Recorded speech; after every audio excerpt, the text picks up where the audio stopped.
Hello students, welcome to the fifth unit of your syllabus, network theory. The fifth unit is sinusoidal steady state analysis. Sinusoidal steady state analysis is also known as AC transient. ये जो लिखा हुआ है ना यहाँ पे right hand side में term AC transient, ये भी बोलते हैं हम लोग sinusoidal steady state analysis को। ठीक है, तो बेसिकली दो तरीके के एनालिसिस होते हैं। एक तो होता है DC transient analysis और दूसरा होता है AC transient analysis। हम लोगों ने जो दूसरा चैप्टर पढ़ा है आपके सिलेबस में, जो कि हमने कैपेसिटर और इंडक्टर का बिहेवियर देखा टाइम के साथ, वो हमने देखा था डीसी के रिस्पेक्ट में। ठीक है, उस समय पे मैंने आपको बहुत ज़्यादा डिटेल में चीज़ें इसलिए नहीं बताई क्योंकि कंपैरेटिव स्टडी करना हमेशा इजी होता है। अब क्योंकि हम एसी ट्रांजिएंट के बारे में पढ़ रहे हैं, एसी सिग्नल के बारे में हम लोग पढ़ने जा रहे हैं, तो मुझे कोरिलेट करके आपको बताना ज़्यादा इजी होगा कि डीसी ट्रांजिएंट और एसी ट्रांजिएंट में क्या डिफरेंस है और किस तरीके से हम लोग साइनोसॉइडल स्टेडी स्टेट एनालिसिस को ऑब्जर्व करेंगे। ठीक है, तो आप देख सकते हैं DC transient is nothing but response of capacitor और inductor under application of DC voltage. ये लेफ्ट हैंड साइड में लिखा हुआ है। डीसी वोल्टेज के अप्लाई एप्लीकेशन के बाद आपका रिस्पांस क्या होता है कैपेसिटर और इंडक्टर का, वो होता है डीसी ट्रांजिएंट, जो हम लोग बहुत अच्छे से पढ़ चुके हैं यूनिट नंबर 2 में, और लैप्लास ट्रांसफॉर्म भी हम लोगों ने पढ़ा यूनिट नंबर 3 में। ठीक है, एसी ट्रांजिएंट क्या होता है? रिस्पांस ऑफ द कैपेसिटर और inductor under application of AC voltage. अब AC voltage sinusoidal cosine voltage हो सकता है जब हम इस तरीके के वोल्टेज अप्लाई करते हैं जो कि फ्रीक्वेंसी के साथ वेरिएशन जिनका होता है। और आपको पता है ऑब्वियसली कि जो डीसी की फ्रीक्वेंसी होती है वो जीरो होती है, इसलिए वो डायरेक्ट सिग्नल है, डायरेक्ट करंट है।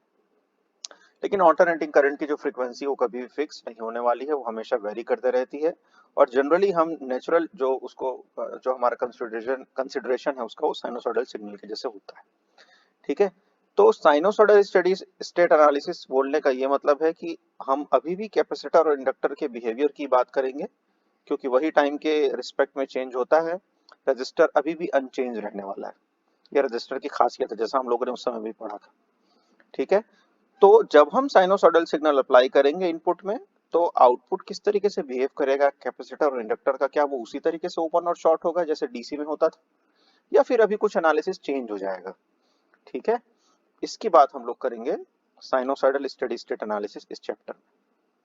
ठीक, इससे पहले कि मैं आगे बढ़ूं, आपको मैं बता देना चाहता हूं कि ये एनालिसिस है स्टेडी स्टेट एनालिसिस। मैंने आपको बताया था कि एनालिसिस दो तरीके के होते हैं, एक ट्रांजिएंट एनालिसिस होता है और एक स्टेडी स्टेट एनालिसिस होता है। ट्रांजिएंट एनालिसिस किसको बोलते हैं? ट्रांजिएंट एनालिसिस वो एनालिसिस है जब हमारा टाइम, जब हमारा जो स्विच की पोजीशन है, या कहना चाहिए जब हमारा सर्किट जो है वो ट्रांजिशन मोड में होता है। स्विच की पोजीशन के अकॉर्डिंग जब हम सर्किट के ट्रांजिशन बिहेवियर को ऑब्जर्व करते हैं कि एक टाइम के पहले और एक टाइम के बाद हमारा सर्किट का बिहेवियर कैसे हो रहा है, उस पे जब हम डिपेंडेंट वाला एनालिसिस करते हैं तो वो ट्रांजिएंट एनालिसिस होता है, ट्रांजिशन मोड वाला analysis. An analysis which is changing. Why it is changing? Because with respect to time we are observing the analysis. ठीक है, तो t इक्वल टू 0 के आसपास जितने भी हम एनालिसिस करते हैं उसको हम ट्रांजिएंट एनालिसिस बोलते हैं। We have already studied that. लेकिन स्टेडी स्टेट एनालिसिस क्या होता है? स्टेडी स्टेट एनालिसिस वो होता है जब हम t इक्वल्स टू इन्फिनिटी की बात करते हैं, जब हम लॉन्ग पीरियड ऑफ टाइम की बात करते हैं। और मैंने आपको बार बार कई बार बहुत सारे एग्जांपल्स के थ्रू आपको बताया है कि भाई जब हम t इक्वल्स टू इन्फिनिटी की बात करेंगे या लॉन्गर पीरियड ऑफ टाइम की बात करेंगे, तब हमारे सर्किट का बिहेवियर टाइम के रिस्पेक्ट में क्या हो जाएगा? स्टेबल हो जाएगा। वो एक पर्टिकुलर मैक्सिमम पॉइंट को अचीव कर लेगा, उसके बाद हम उसके बिहेवियर में चेंज को ऑब्जर्व नहीं करेंगे। That is our final behaviour, that is our permanent behaviour, and that is known as the steady state. ठीक है, अब आप देखिए साइनोसॉइडल स्टेडी स्टेट एनालिसिस को एसी ट्रांजिएंट भी बोलते हैं। ये अपने आप में थोड़ा सा कॉन्ट्राडिक्टरी लगता है कि स्टेडी स्टेट एनालिसिस भी है फिर आप उसको एसी ट्रांजिएंट भी बोल रहे हैं।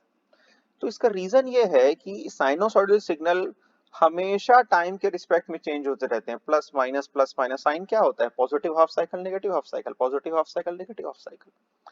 तो itself it is transiting, itself it is going through the transition period all the time throughout its life। कभी भी वो ऐसा नहीं होगा कि वो किसी पर्टिकुलर फ्रीक्वेंसी में जाके कांस्टेंट है, तभी तो वो एसी है, तभी तो वो साइनोसॉइडल है। तो क्या वो स्टेडी स्टेट अचीव नहीं करेगा? बिल्कुल करेगा। एक टाइम के बाद उसका बिहेवियर भी वैसा ही रहेगा जैसा एक स्टेडी स्टेट सिग्नल का बिहेवियर होता है। तो फिर ट्रांजिएंट क्यों, क्योंकि वो चेंज हो रहा है। और स्टेडी स्टेट क्यों, क्योंकि उसका जो ऑसिलेशन है विथ रिस्पेक्ट टू टाइम वो भी क्या होने वाला है, कांस्टेंट होने वाला है, जिसको हम ओमेगा बोलते हैं। ओमेगा जो है वो क्या है, एंगुलर वेलोसिटी है ना। साइन ओमेगा टी लिखते हैं ना, sine omega T A, sine omega T A is the amplitude, sin is the wave and omega is the angular velocity. Sometimes we also known as the frequency term, है ना, we also refer it as a frequency term. तो जो omega है उसके respect में हम analysis करते हैं। ओमेगा का यूनिट क्या होता है, रेडियन पर सेकंड। हम लोग आगे डिस्कस करेंगे इसको। इसके पहले कि और डिटेलिंग में जाए हमने क्या पढ़ा है डीसी ट्रांजिएंट के बारे में, वो उसके रिस्पेक्ट में एनालिसिस करना बहुत जरूरी है, ताकि कुछ चीजें आपको और क्लियर हो जाए। अगर डीसी ट्रांजिएंट आपको पढ़े हुए बहुत दिन भी हो गए हैं, तो थोड़ा सा एक कोरिलेशन करने में आपको इजी होगा अगर मैं डीसी ट्रांजिएंट को थोड़ा सा एक बार और एक्सप्लेन कर दूं। तो क्या लिखा हुआ है, वी ऑलरेडी नो दैट, ये इंडक्टर के बिहेवियर को मैंने यहाँ पे प्लॉट के थ्रू बताने की कोशिश की। ठीक है, देखिए क्या है। इंडक्टर क्या है, एक करंट स्टोरिंग डिवाइस। हम लोग पढ़ चुके हैं, मैंने आपको ट्यूबलाइट के एग्जांपल से इसको रिलेट किया था। आपको याद होगा कि इंडक्टर के को हमने किससे रिलेट किया था, चोक से।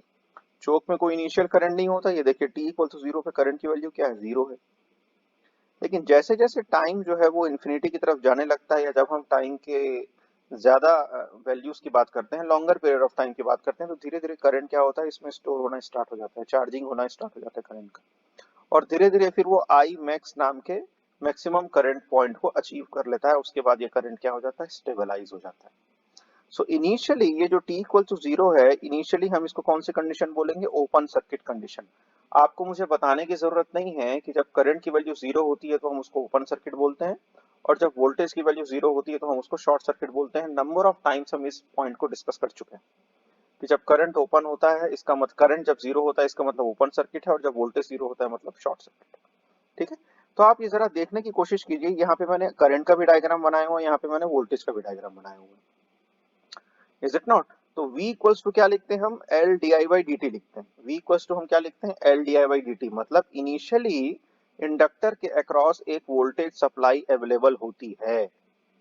इनिशियली इंडक्टर के अक्रॉस एक वोल्टेज सप्लाई अवेलेबल होती है, जिसके कारण उसके अंदर मैग्नेटिक मूवमेंट क्रिएट होता है, और उस मैग्नेटिक फील्ड के कारण ही उसके अंदर करंट की चार्जिंग होती है। Am I clear to you.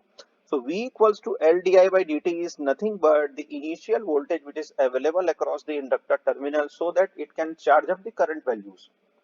इसलिए आप देखिए कि जब t इक्वल टू जीरो है तो मैं वोल्टेज की वैल्यू यहाँ पे मैक्सिमम है।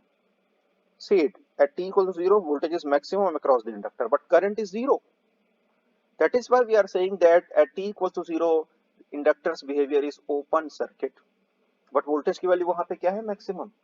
आप फिर से याद कीजिए वो ट्यूबलाइट का एग्जांपल, कौन प्रोवाइड कर रहा है ये वोल्टेज उसको, हमने तो सर्किट ऑन किया ही हुआ है।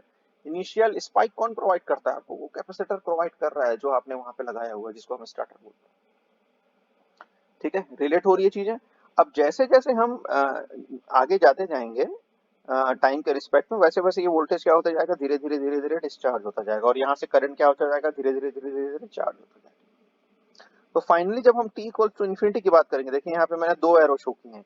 ये इनिशियल कंडीशन है, यहाँ पे ओपन सर्किट कंडीशन इसकी वजह से, और ये शॉर्ट सर्किट क्यों बोलेंगे हम इसको।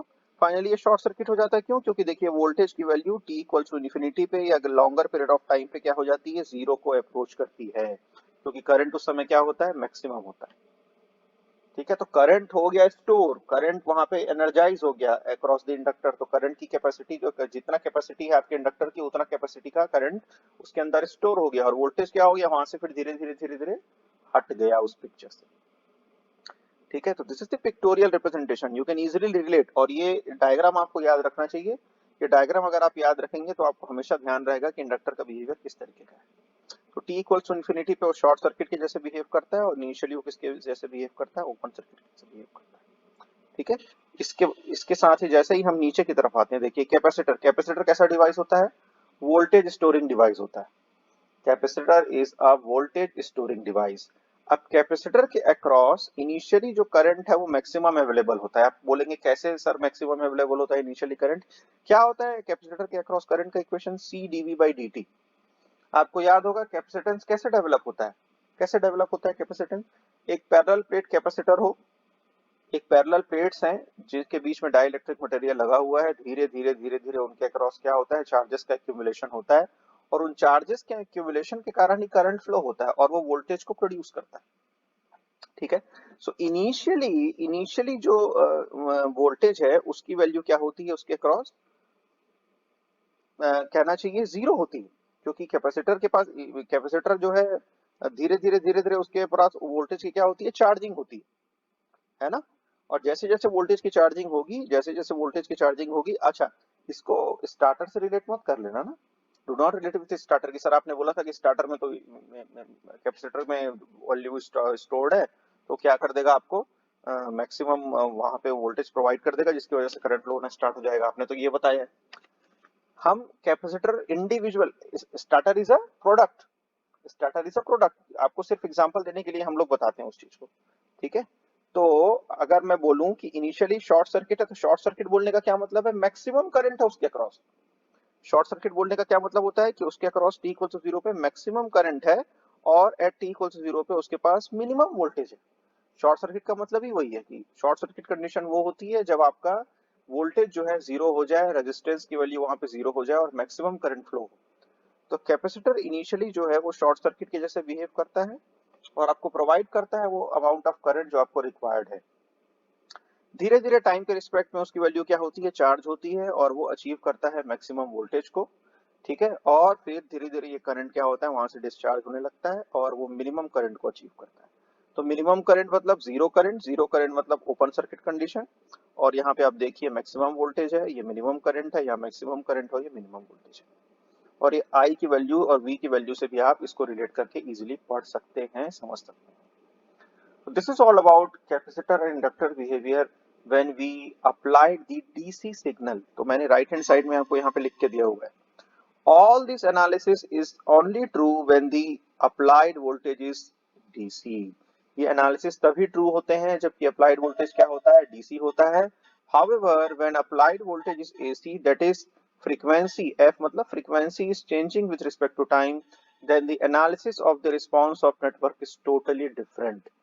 We cannot apply the concept of DC transient in the in steady state analysis, in sinusoidal steady state analysis. So we have to take the different approach, and what is that different approach we will see. But before going to see the different approach, we should know what are the reasons why we are considering sinusoidal steady state as a different thing or AC circuit as a different thing than the DC circuit. क्या reason है? Let us assume that a sinusoidal voltage as shown above is applied to RC, any of the RC, RL और RLC network. कोई भी RL, RC या RLC के across आपने इस तरीके का साइन वेव अप्लाई किया हुआ है, और साइन वेव है तो पॉजिटिव नेगेटिव, मैंने आगे एक्सटेंड नहीं किया इस सिग्नल को, यहाँ पॉजिटिव में छोड़ दिया मैंने, इसका मतलब ये नहीं है कि आगे सिग्नल नहीं है। यहाँ पे डॉट डॉट डॉट में मैंने बनाना भूल गया। डॉट डॉट डॉट जब भी रहेगा इसका मतलब आपका सिग्नल जो सिग्नल है वो क्या होने वाला है, पीरियोडिक होने वाला है। अभी ये सिग्नल आपको अपीरियोडिक दिख रहा है, क्यों अपीरियोडिक दिख रहा है, क्योंकि मैंने पॉजिटिव हाफ साइकिल पे आपके सिग्नल को स्टॉप कर दिया। अगर मैं यहाँ पे dot dot dot dot show करता, इसका मतलब कंटिन्यूटी शो होती और वो सिग्नल पीरियोडिक होता। आप लोग पढ़ेंगे सिग्नल के एनालिसिस को नेक्स्ट सेमेस्टर में बहुत डिटेल में कि आप पीरियोडिक सिग्नल क्या होते हैं, तो वो मैं अभी डिस्कस नहीं कर रहा हूँ। ठीक है।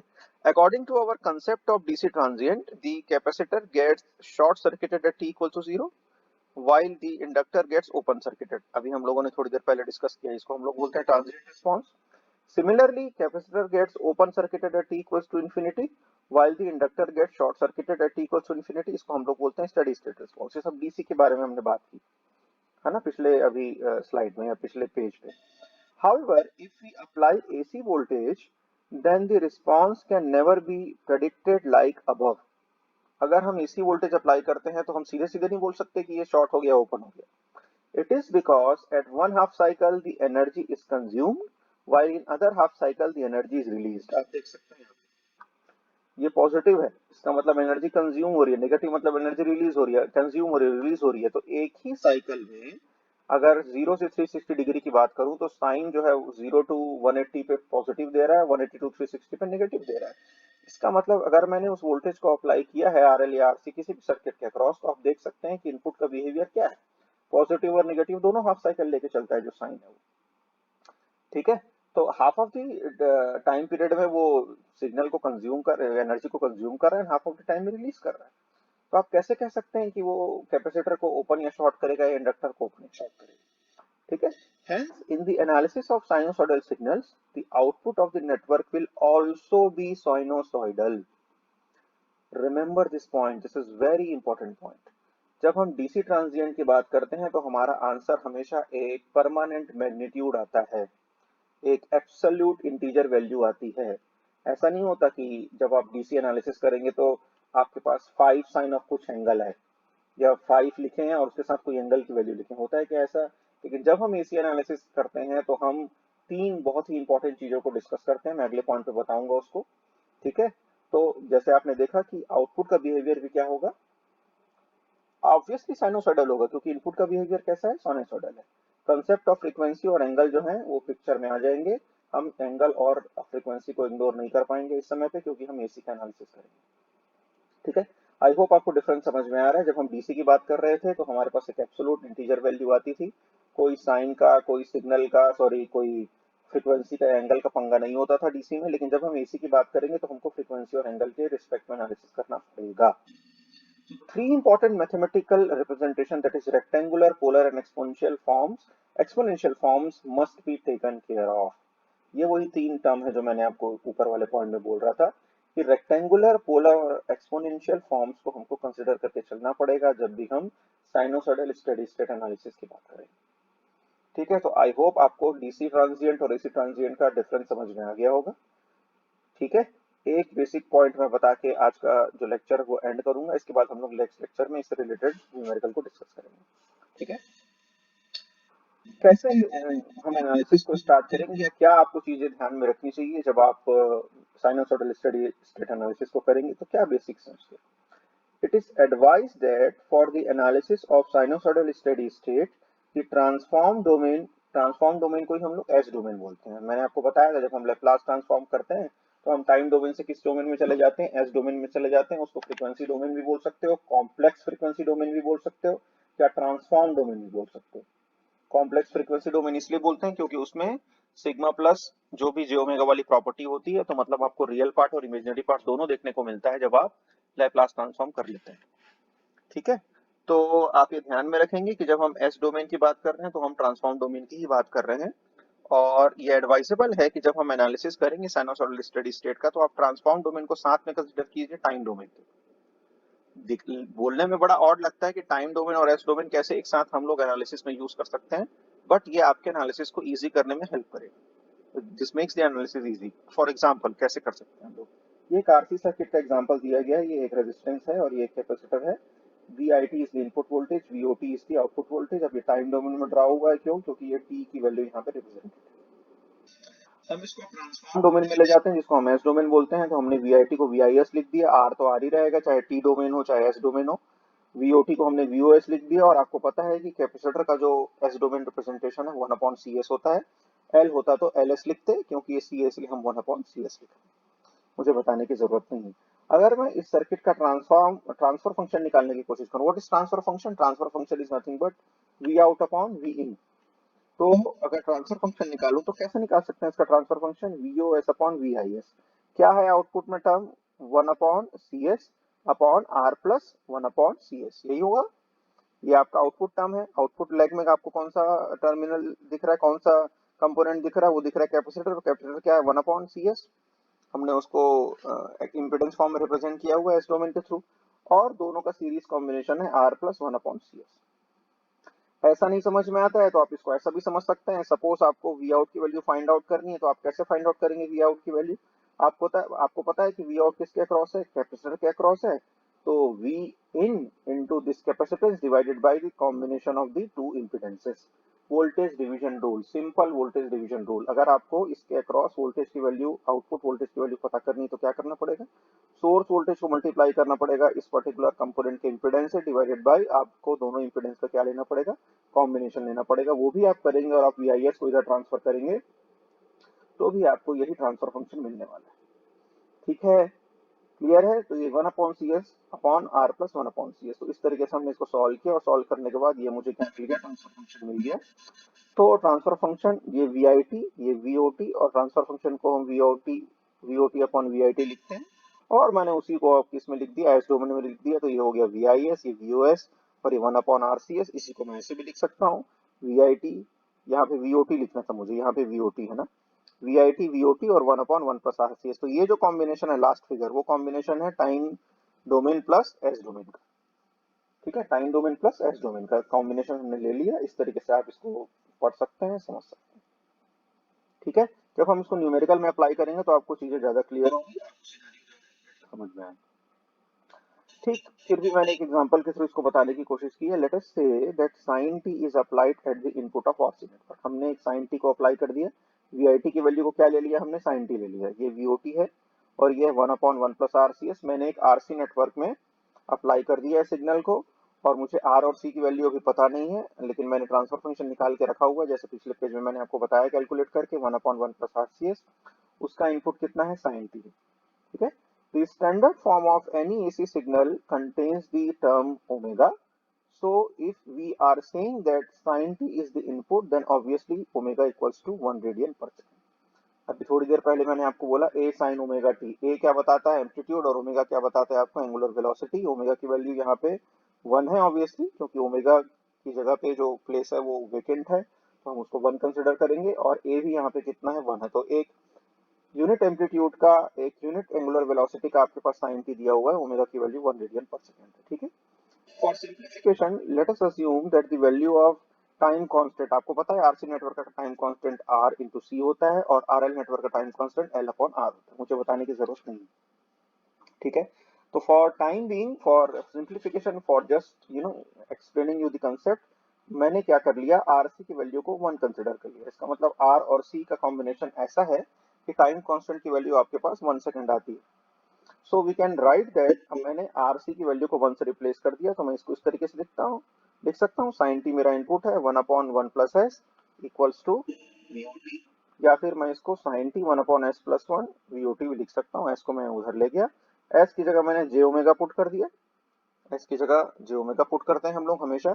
और ओमेगा की वैल्यू 1 है, हम लोग देख चुके हैं ओमेगा की वैल्यू कैसे 1 है, क्योंकि सिग्नल क्या है, साइन टी है। तो साइन टी, तो आप अगर एस की जगह जे ओमेगा पुट करेंगे और ओमेगा की वैल्यू 1 पुट करेंगे, तो आपको क्या मिलेगा, 1/1 प्लस जे।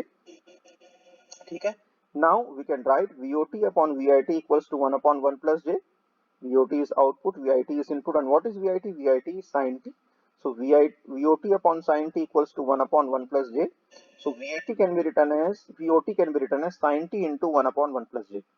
क्या ये आपका फाइनल आंसर हो सकता है, क्या नहीं हो सकता? क्यों? क्योंकि यहाँ पे आपको एंगुलर वेलोसिटी फ्रीक्वेंसी एंगल वाला टर्म दिख रहा है, और यहाँ पे आपको रेक्टेंगुलर वाला फॉर्म दिख रहा है। तो रेक्टेंगुलर को आपको किस में कन्वर्ट करना पड़ेगा, पोलर में कन्वर्ट करना पड़ेगा।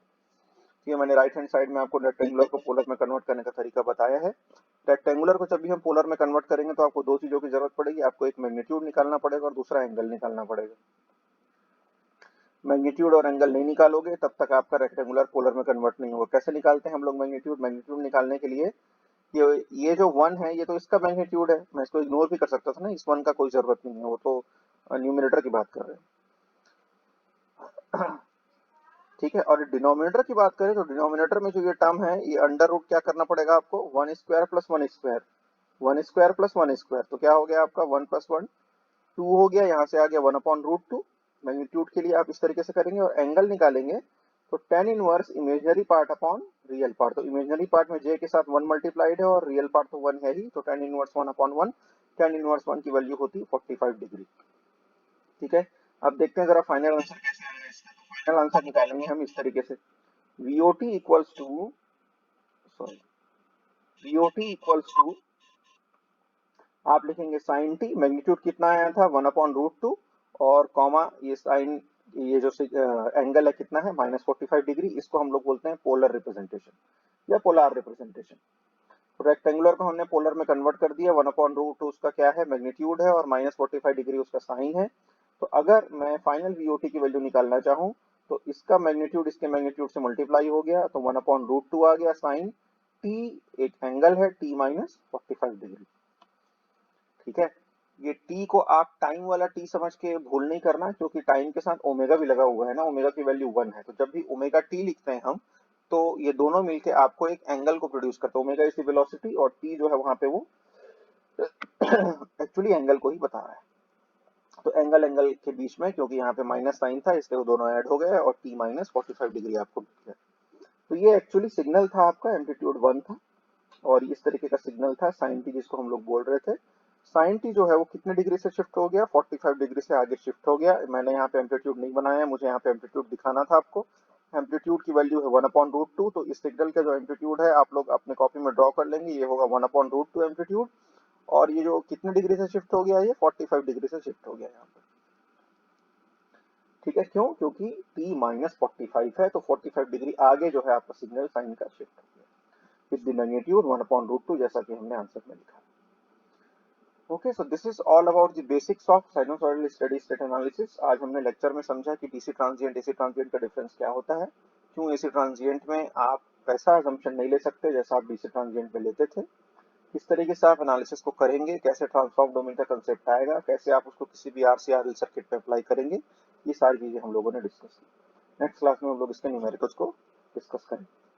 Okay, thank you for watching this lecture.